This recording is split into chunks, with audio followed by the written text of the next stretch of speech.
के पहाड़ी चले कैसन पेच कास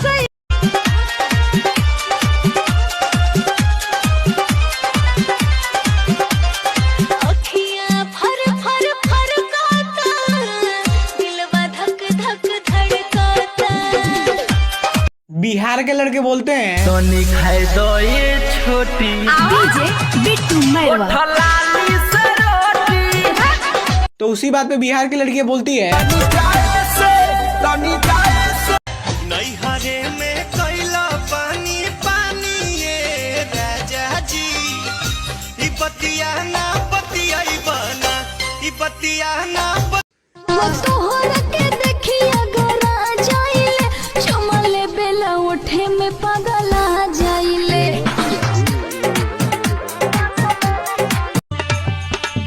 ले आई हा गोरा में छनात होई तेलावा में ले आई हा गोरा में छनात होई तेलावा में गुरही जलेबी